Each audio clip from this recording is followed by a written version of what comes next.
Halo guys, di video kali ini kami dari kelompok 6 akan memberikan katekes tentang pandangan gereja Katolik tentang eutanasia. Apa itu eutanasia dan bagaimana pandangan gereja Katolik terhadap eutanasia? Mari kita simak pembahasannya. Pengertian eutanasia. Eutanasia adalah praktik pencabutan kehidupan manusia melalui cara yang dianggap tidak menimbulkan rasa sakit atau menimbulkan rasa sakit yang minimal. Biasanya dilakukan dengan cara memberikan suntikan yang mematikan. Istilah eutanasia berasal dari bahasa Yunani, yaitu eu yang berarti baik dan thanatos yang berarti kematian yang mudah. Nah, di Indonesia sendiri, eutanasia adalah istilah yang dikenal dengan suntikan mati. Meski tujuannya menghilangkan penderitaan seseorang, tindakan ini bertentangan dengan norma agama, hukum negara, dan kode etik. Eutanasia dilakukan pada pengidap gangguan kesehatan yang tak bisa lagi diobati. Setelah kita mengetahui apa itu pengertian dari eutanasia, di sini ada beberapa jenis eutanasia, yaitu ada 3 jenis. Jenis yang pertama yaitu eutanasia sukarela atau voluntari. Nah, jenis ini pengidap dengan akal sehatnya menyetujui suntikan mati. Sebelum melakukan prosedur, ia sepenuhnya mengetahui kondisi penyakit dan mengerti risiko terkait pilihan pengobatannya. Jadi, si pengidap menyetujui keputusan ini dengan segala risiko dan pertimbangan yang panjang. Nah, cara ini berdasarkan keinginan pribadi, bukan paksaan ataupun pengaruh dari orang lain. Jenis yang kedua yaitu eutanasia non-sukarela atau non-voluntari. Nah, keputusan suntik mati ini berdasarkan kesepakatan dari keluarga, jadi berbeda dengan sukarela tadi. Jadi, kesepakatan dari keluarga terdekat, si pengidap menempuh eutanasia non-sukarela karena ia benar-benar tidak disadarkan diri atau lumpuh secara permanen. Prosedur ini bisa pula dilakukan atas permintaan dari pengidap saat ia masih sadar, misalnya pihak keluarga menyampaikan pernyataan pengidap jika kondisinya mendadak kritis. Jenis yang ketiga yaitu eutanasia involuntar. Nah, jenis ini prosedur suntik mati ini adalah kondisi saat pengidap bisa membuat keputusan tapi tidak mau melakukannya. Dengan kata lain, ia masih ingin hidup dan berjuang melawan penyakitnya. Jika prosedurnya tetap dilakukan, ini bisa dikatakan sebagai praktik pembunuhan, sebab eutanasia involuntar dilakukan tanpa seizin pengidap. Prosedur eutanasia, eutanasia aktif, dan eutanasia pasif. Ini terbagi menjadi 2. Yang pertama, eutanasia aktif adalah situasi ketika tim medis bertindak langsung untuk mengakhiri hidup pengidap, misalnya dengan memberi obat dalam dosis tinggi. Eutanasia pasif, ketika tim medis secara tidak langsung mengakhiri hidup pengidap. Cara yang dilakukan dengan menghentikan atau membatasi perawatan yang dibutuhkan untuk bertahan hidup. Selain itu, eutanasia pasif bisa terjadi akibat peningkatan dosis obat yang diresapkan. Pemberian dosis yang semakin tinggi menimbulkan efek racun pada pengidap dari waktu ke waktu. Adapun beberapa negara yang melegalkan eutanasia. Yang pertama negara Swiss, sejak tahun 1942. Yang kedua Belanda, sejak tahun 2002. Yang ketiga Belgia, sejak tahun 2002. Yang keempat Luxembourg, sejak tahun 2009. Yang kelima Kolombia, sejak tahun 2014. Yang keenam Kanada, sejak tahun 2016. Yang ketujuh Austria, sejak tahun 2021. Yang kedelapan Selandia Baru, sejak tahun 2021. Yang kesembilan Spanyol, sejak tahun 2021. Dan yang ke-10 Australia, sejak tahun 2022. Undang-undang eutanasia di Indonesia. Di Indonesia sendiri, eutanasia adalah prosedur ilegal yang tidak boleh dilakukan. Larangannya tertuang dalam Kitab Hukum Undang-Undang Hukum Pidana atau KUHP pasal 344. Pasalnya berbunyi, barang siapa merampas nyawa orang lain atas permintaan orang itu sendiri ataupun atas permintaan orang lain, jelas dinyatakan dengan kesungguhan hati diancam dengan pidana penjara paling lama 12 tahun. Dari segi medis, keterlibatan dokter dalam praktik ilegal tersebut tercatat dalam Kode Etik Kedokteran Indonesia atau Kodeki pasal 11. Dokter dilarang terlibat dan melibatkan diri dalam berbagai kasus pembunuhan, khususnya eutanasia. Contoh kasus eutanasia, kasus Hasan Kusuma, Indonesia. Sebuah permohonan untuk melakukan eutanasia pada tanggal 22 Oktober 2024 telah diajukan oleh seorang suami bernama Hasan Kusuma karena tidak tega menyaksikan istrinya yang bernama Agen Isna Nauli, 33 tahun, tergolek koma selama 3 bulan. Dan di samping itu, ketidakmampuan untuk menanggung beban biaya perawatan merupakan suatu alasan pula. Permohonan untuk melakukan eutanasia ini diajukan ke Pengadilan Negeri Jakarta Pusat. Kasus ini merupakan salah satu contoh bentuk eutanasia yang di luar keinginan pasien.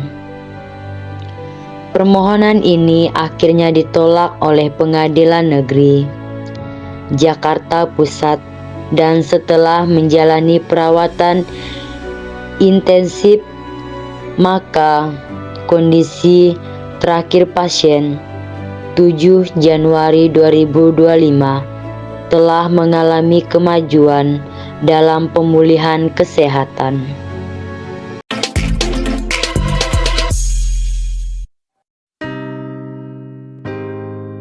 Pria bernama Victor Escobar, 60, menjadi orang Kolombia pertama yang meninggal dengan eutanasia legal meski tidak memiliki penyakit mematikan. Dilansir NBC News, Escobar menjalani prosedur suntik mati tersebut pada Jumat, tanggal 7 Januari tahun 2022. Luis Giraldo, pengacaranya, mengonfirmasi. Kami mencapai tujuan untuk pasien seperti saya, yang tidak memiliki penyakit terminal, tetapi degeneratif, untuk memenangkan pertempuran ini, pertempuran yang membuka pintu bagi pasien lain yang datang setelah saya dan yang saat ini menginginkan kematian yang bermartabat, ujar Escobar, dalam pesan video yang dikirim ke media oleh Giraldo. Escobar menderita penyakit paru obstruktif kronik stadium akhir. Penyakit itu sangat mengurangi kualitas hidupnya, serta sejumlah kondisi lainnya, ujar Giraldo kepada Reuters. Prosedur tersebut dilakukan di sebuah klinik di Cali, ibu kota provinsi Valle del Cauca, Kolombia. Saya tidak mengucapkan selamat tinggal, hanya sampai jumpa lagi, kata Escobar. Escobar telah berjuang selama 2 tahun mengejar haknya untuk diutanasia. Ia sempat menghadapi tentangan dari dokter, klinik, dan juga pengadilan.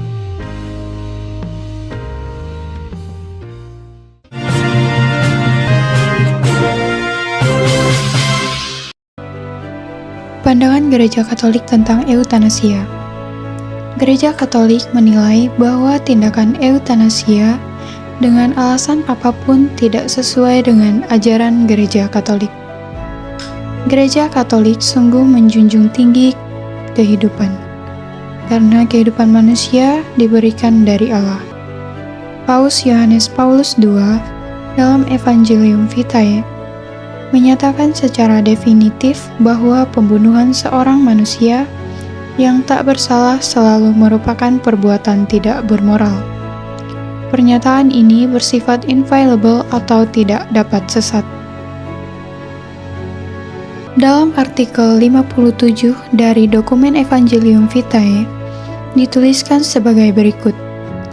Jadi, dengan otoritas yang diberikan Kristus kepada Petrus dan para penerusnya, dan di dalam persekutuan dengan para uskup Gereja Katolik, saya menegaskan bahwa tindakan pembunuhan seorang manusia tak bersalah selalu merupakan tindakan yang sungguh tidak bermoral.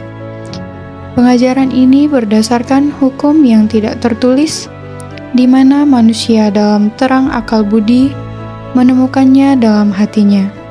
Roma bab 2 ayat 14 sampai dengan 15.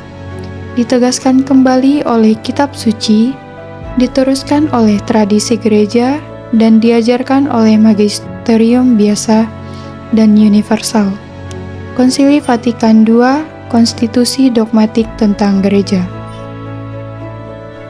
Kongregasi Doktrin Iman pada 5 Mei 1980 menjelaskan lebih lanjut bahwa tak ada satupun dan tak seorang pun dapat dengan cara apapun mengizinkan pembunuhan seorang manusia, apakah itu dalam bentuk janin atau embrio, seorang bayi ataupun dewasa, seorang lanjut usia atau seseorang yang menderita karena penyakit yang tidak dapat disembuhkan, atau seseorang yang dalam keadaan sekarat.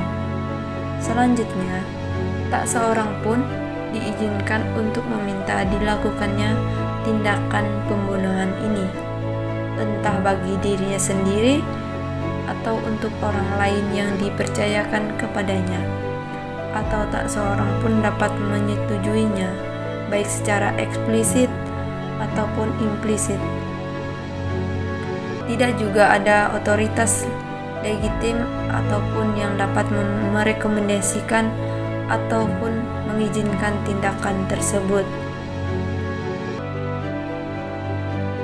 Eutanasia sukarela atau voluntari, yaitu pada saat pengidap dengan akal sehatnya menyetujui suntikan mati yang dilakukan melalui prosedur eutanasia aktif, yaitu prosedur eutanasia aktif adalah situasi ketika tim medis bertindak langsung untuk mengakhiri hidup pengidap. Nah, misalnya dengan memberikan obat dalam dosis tinggi. Jadi hal ini sama halnya dengan tindakan bunuh diri. Dalam KGK paragraf 2325, bunuh diri adalah pelanggaran berat terhadap keadilan, harapan, dan cinta kasih. Jadi, perbuatan ini sangat bertentangan dengan perintah yang kelima.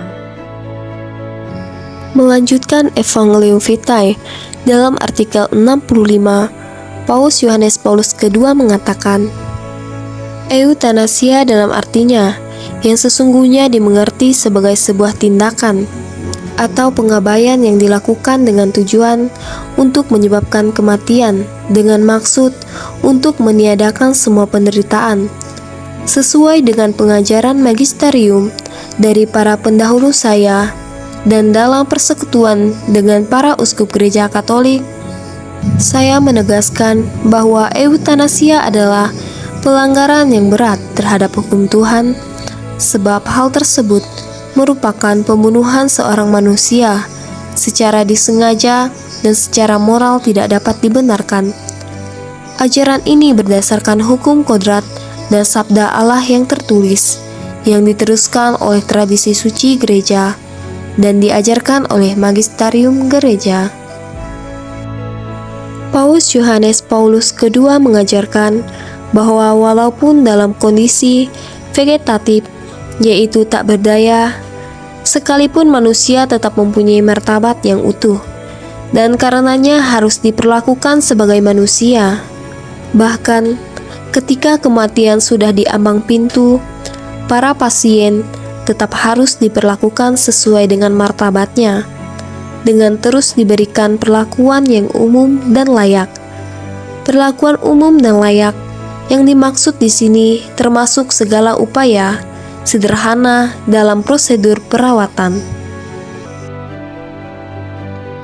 Dokumen untuk para petugas kesehatan, The Charter for Health Care Workers, yang dikeluarkan oleh Pontifical Council for Pastoral Assistance for Health Care Workers 1995,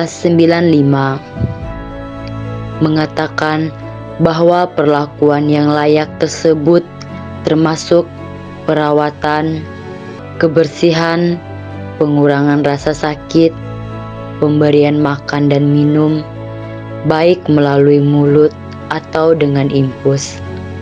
Jika ini dapat mendukung kehidupan pasien tanpa menimbulkan beban yang serius kepada pasien, maka persyaratan umum adalah menghindari kematian. Pasien yang disebabkan oleh kelaparan dan kehausan. Namun, jika kasus yang terjadi malah sebaliknya, yaitu jika pasien telah menjelang ajal, di mana pemberian makanan dan minum malah menimbulkan kesulitan yang lebih besar daripada kegunaannya, maka mereka yang bertugas menjaga dan merawat pasien tersebut dapat menghentikan pemberian tersebut. Ethical and Religious Directives for Catholic Health Care Service nomor 58. Harap diingat bahwa dalam keadaan apapun, yang terpenting adalah mengusahakan perawatan atau pertolongan terhadap pasien sebaik mungkin. Jika semua treatment sudah dilakukan, namun kondisi pasien terus memburuk, maka memang akhirnya harus diterima bahwa sakit penyakitnya itu kemungkinan tidak dapat tertolong, dan ia sedang menjelang ajal. Yang terpenting proses tersebut jangan sampai terjadi dengan tidak normal, misalnya disengaja, dengan maksud agar lebih lekas mati. Seperti yang banyak terjadi di negara maju, entah dengan suntikan atau dengan mencabut infus makanan dan air. Eutanasia semacam ini sungguh bertentangan dengan ajaran iman Katolik karena bertentangan dengan hukum Tuhan. Jadi, kesimpulan dari keseluruhan pembahasan materi di atas adalah Gereja Katolik menilai bahwa tindakan eutanasia dengan alasan apapun tidak sesuai dengan ajaran Gereja Katolik. Pertimbangannya antara lain: 1. Gereja Katolik sungguh menjunjung tinggi kehidupan, karena kehidupan manusia diberikan dari Allah. 2. Dalam kondisi vegetatif atau tak berdaya sekalipun, manusia tetap mempunyai martabat yang utuh, dan karenanya harus diperlakukan sebagai manusia. Dalam keadaan apapun, yang terpenting adalah mengusahakan perawatan atau pertolongan terhadap pasien sebaik mungkin.